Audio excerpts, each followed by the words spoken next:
പറഞ്ഞിരുന്നു. ഇതിനും വലിയൊരു അലിഗേഷൻ മുമ്പ് പറഞ്ഞിരുന്നു. അന്ന് ഇതൊന്നും ആരും ഒന്നും ശ്രദ്ധിച്ചില്ലേ? എന്തൊക്കെ മോശമായിട്ട് പറഞ്ഞ വീഡിയോ വന്നിട്ടുണ്ട്. അപ്പൊ എന്താ അൻസിബ ഉണ്ടായിരുന്നില്ലേ?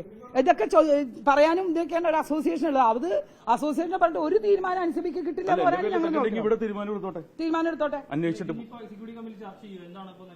ചർച്ച ചെയ്തോട്ടെ. എന്നെ കുറിച്ച് ഞാൻ ഒരു തുറന്ന പുസ്തകമാണ് ഉള്ളത്, തുറന്നു പറയുന്ന ഒരാളാണ്.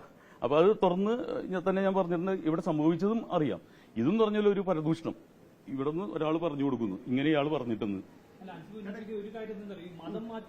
അയ്യോ, അതൊക്കെ ആരോപണങ്ങളൊക്കെ ടിനി ഉന്നയിച്ചു എന്നുള്ളതാണ് പറയുന്നത്. കൂടാതെ മതം മാറ്റാൻ അൻസിബ് ശ്രമിക്കുന്നു എന്നുള്ളതൊക്കെയാണ് അൻസിബ് ഉന്നയിക്കുന്ന ആരോപണം. അങ്ങനെ പറയുന്നു എന്നുള്ളതാണ്. അതിന് പ്രൂഫ് വേണോ? അങ്ങനെ മാറാൻ അതിനുള്ള തെളിവ് വേണം. ഞാൻ എന്റെ കൂടെയുള്ള മുസ്ലിം സഹോദരങ്ങളൊക്കെ എന്താ വിചാരിക്കുന്നത്? എന്റെ കൂട്ടുകാരെ മുഴുവൻ അതാണ്. എന്നെ മമ്മൂക്കയാണ് സിനിമ കൊണ്ടുവന്നത്, ആദർശിക്കാണ് ഇതിൽ കൊണ്ടുവന്നത്. ഞാൻ മിമിക്രിക്കാരനാ. അവിടെ ജാതിയും മതമൊന്നുമില്ല. എനിക്ക് ഇത്ര വലിയ കഴിവുണ്ടെന്ന് നിങ്ങൾ പറയുമ്പോൾ ഞാൻ അറിയണേ. ഇത്ര വലിയ മതം മാറ്റാനുള്ള അറിവൊക്കെ ഞാൻ ഇപ്പോൾ അറിയില്ല.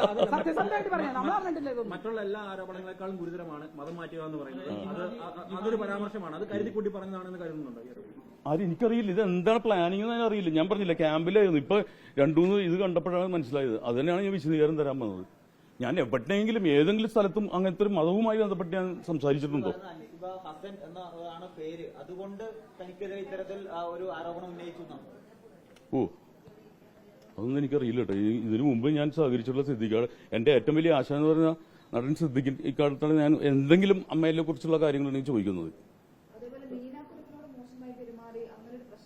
ഇതൊക്കെ സ്റ്റേജിൽ നടക്കുന്നതാണ്. ഇപ്പൊ പ്രിയങ്ക സ്റ്റേജിൽ അങ്ങനെ പറയുമായിരിക്കും. സ്റ്റേജിൽ നമ്മളെല്ലാവരും അങ്ങോട്ടും ഇടും. പിന്നെ ഒരു കാര്യമുണ്ട്, നമ്മൾ അംഗങ്ങൾക്കിടയിൽ ഇതെല്ലാം അങ്ങോട്ടും ഇടും പറഞ്ഞ് കോംപ്രമൈസ് ചെയ്ത കാര്യങ്ങളാണ്. ഇത് വ്യക്തിപരമായിട്ടുള്ള വൈരാഗ്യം എന്റെ മനസ്സിലുണ്ടാവാറില്ല. ഒരു സ്റ്റേജ് ഇന്നത്തെ ദിവസം കഴിഞ്ഞാലും ഉണ്ടാവില്ല.